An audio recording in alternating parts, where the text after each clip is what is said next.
Bonjour à tous, je m'appelle Maipelo Tuelo. En fait, je suis en charge du projet Peak Vision à Botswana. Ce que je vais vous présenter, c'est bien sûr une application qui permet de tester la vue. C'est sur smartphone. Vous pouvez bien sûr télécharger cette application gratuitement. Voilà, alors qu'est-ce que je vais vous faire, Lionel ?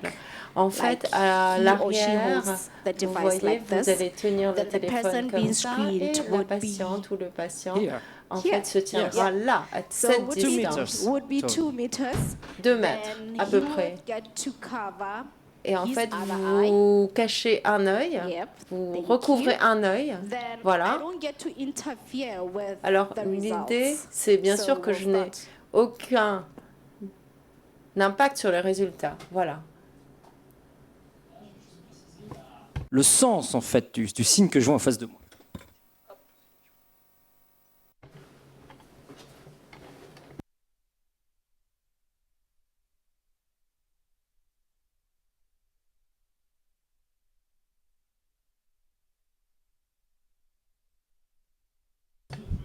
En fait, je ne sais pas ce que vous avez trouvé comme résultat, mais je suis stressée.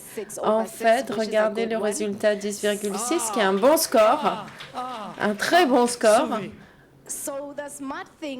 En fait, ce qui est intéressant avec cette application, il y a un simulateur.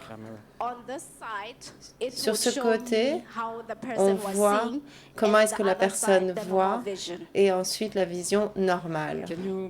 Just show us the difference between someone that cannot see very well and someone that can see well.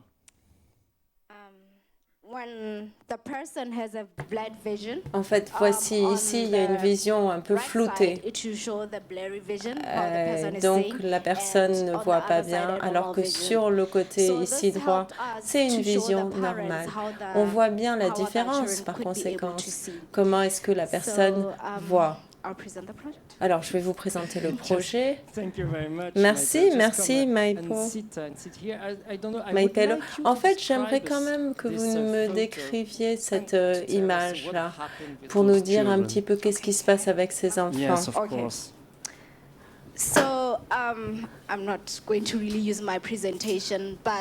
Alors, je ne vais pas lire ma présentation, mais à Botswana, comme vous le savez, nous avons un projet.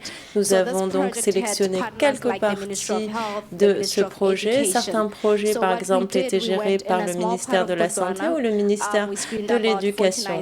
Il a fallu parcourir le Botswana pour sélectionner 49 enfants et les tester avec cette app. Donc, en fait, 2500 enfants ont été vus. Et parce que nous avons des partenaires, ces partenaires nous ont demandé d'avoir des ophtalmos ou des opticiens qui viendraient nous donner ou faire. En fait, l'idée, c'était pas juste de faire un test, mais également avoir un discours avec un impact de la part de professionnels de la santé. Donc, l'idée, c'était également de prescrire des lunettes à ces enfants. À partir de là, maintenant, nous avons, par exemple, un groupe de spécialistes qui vont regarder si oui ou non il y a observance de la part de ces enfants. Est-ce qu'ils portent leurs lunettes ou pas? Ça faisait partie du programme. Le programme également est en Inde, au Kenya, au Botswana. Au Botswana, c'était juste une phase pilote et l'idée, c'est justement d'étendre ça au mois d'avril. Et aujourd'hui, au Kenya, ils sont en cours d'implémentation. Là, on voit cette photo est très impressionnante par le nombre d'enfants qui viennent se faire vérifier en fait la vue. Une des questions que nous nous posons depuis ce matin dans cette salle, c'est comment massifier en fait les solutions de e-santé. À votre avis, comment expliquer un tel succès que vous avez eu avec autant d'enfants dans autant d'endroits, dans autant d'écoles? Est-ce que c'est parce que c'est gratuit? Est-ce que c'est parce que c'est facilement transportable sur un téléphone? Quel est un petit peu la clé du succès de la solution que vous avez développée?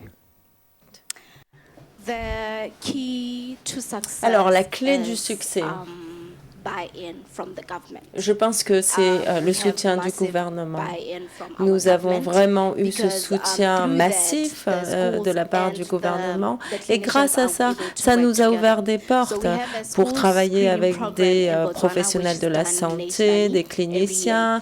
Vous savez que grâce à ceci, on a pu établir une collaboration avec ces cliniciens et ensuite, ils vont faire des tests dans ces écoles. Et bien sûr, ça nous donne une force de frappe, parce que faute de quoi on n'aurait pas pu justement faire tous ces tests. Le prix qui vous est remis aujourd'hui par la Fondation Pierre Fabre est un prix pas vraiment pour la solution, mais pour cette capacité que vous avez eue à aller tester la vue d'autant d'enfants.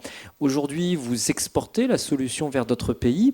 Est-ce que l'on peut faire un copier-coller tout simplement, de ce qui se passe dans un pays d'Afrique? Est-ce qu'on peut copier-coller en Inde, copier-coller, je ne sais pas, en Amérique du Sud, en Asie, en disant tout va marcher de la même manière?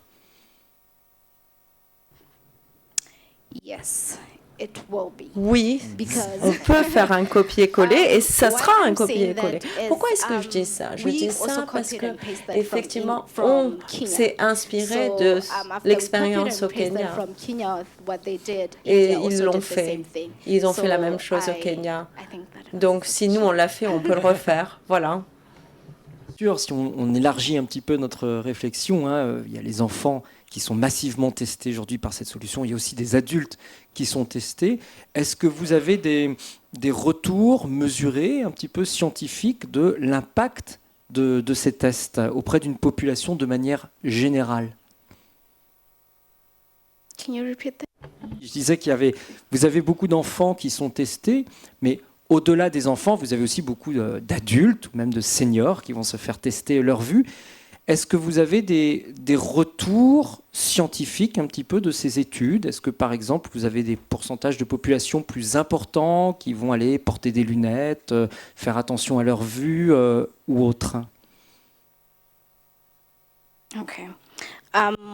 Alors, merci pour la question. J'ai oublié de mentionner que Peak Vision n'a pas uniquement ce test sur la cécité, c'est-à-dire que ceci peut vous aider à tester le fond de la rétine. Donc, vous voyez, dans les populations plus âgées, c'est extrêmement important. Donc, vous voyez, ça a beaucoup aidé justement à éduquer, par exemple, les populations âgées sur les risques de cataracte, etc. Mike Puello, aujourd'hui, c'est une solution. Vous nous dites on peut finalement faire des copier-coller dans d'autres pays, on peut l'exporter vers d'autres pays. Quelle va être votre méthode pour exporter cette solution? Est-ce que vous allez passer par les gouvernements de manière systématique? Est-ce que vous passez par des associations sur le terrain? Quelle est, à votre avis, la meilleure façon d'exporter une solution comme celle-ci? En tant que chef de projet, je suis intimement convaincue qu'il est important justement d'avoir ces solutions. Bon, la solution est là, mais c'est également justement, il faut que le gouvernement également prenne en compte et l'utilise. Pourquoi? Parce que finalement, on se rend compte qu'il y a eu de nombreux projets pilotes, mais finalement, ça s'est arrêté par manque de soutien. Donc, je pense qu'il est essentiel d'avoir le soutien du gouvernement.